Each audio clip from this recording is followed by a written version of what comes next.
going to speak a little bit about the Haggadah.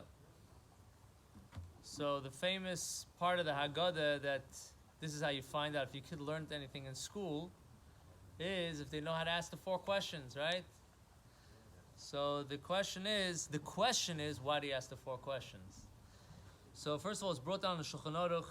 The Alter Rebbe says it's also in his Shulchan Aruch that the mitzvah of reciting the Haggadah should be carried out in response to the questions that are posed.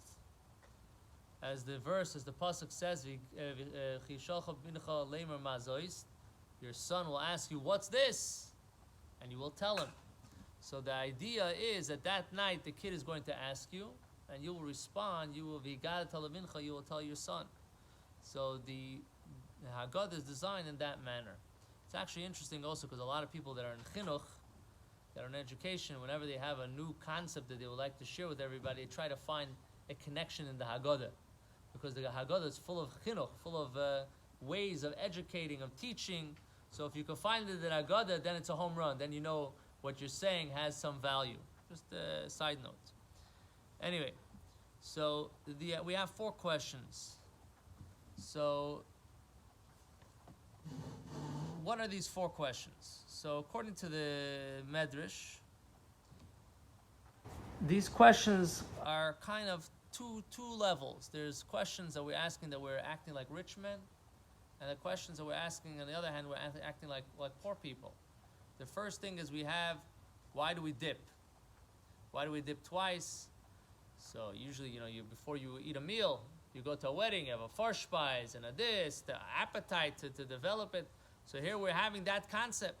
On the other hand, we're only eating chametz, we're only eating matzah, we don't have all the delicacies, all the options. You only have one option of food.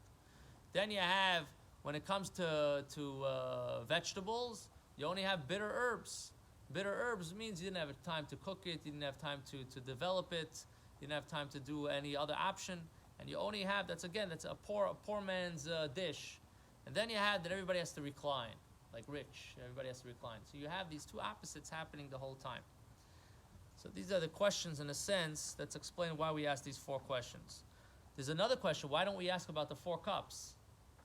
So I've seen it's explained because you didn't do the 4 cups yet. You only had 1 cup of kiddush. You didn't get there yet. So the kid doesn't know to ask that. He doesn't see the pillow, he sees already on the chair. The salt water and the other things he already sees it on the table. But the 4 cups are not necessarily poured yet. There's another question about why we say that we dip twice. Okay, understand, if you dip, a lot of things we do during the Seder in order to get the children involved, they should ask questions. The best way to explain something to somebody is they appreciate what they're being explained. The way they should appreciate it is that they should have the question. If you can get the child to have the question, then when you give him the answer, he wants to hear the answer. So we ask, why do we dip twice? So the question is, why taka do we have to dip twice? If you want to just do it to get the child involved, you just have to dip once. Why do you have to dip twice? So one explanation is based on the Yalkut Shimoni. He says that the Yerida and the Aliyah, the going into Egypt and the going out of Egypt, was through dipping. The first dipping was dipping Yosef's jacket into the blood. That was what brought to the Yerida Mitzrayim. This Mitzrayim, the beginning, the first part. Yosef ended up going there. And then when we went out, we dipped the blood. We took the blood and we smeared the around the doorpost. So that was the going in and the going out. So Frektzach HaShaila, so we really dipped 3 times. We dip we dip the salt water, the karpas into the salt water. And we have the maror and charoisis. We also have the chazeres. We also have the sandwich. You also dip.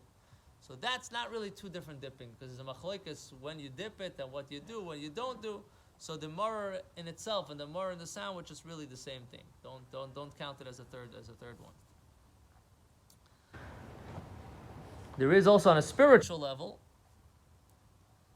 that the dipping represents a mikveh.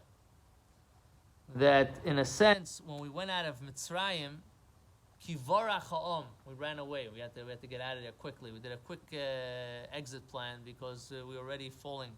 So we didn't have a full immersion and elevate ourselves.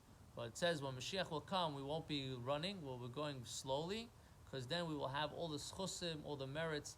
There'll be a refinement that the person went through spiritually and physically, that they will be able to get there. So this is the idea, that when there's a dipping that we did in Golus Mitzrayim, but there's a dipping that we have now, that we are going to be able to come out fully pure. Hashem should help. We should be able to be zoiche to have that b'kara mamish. Amen.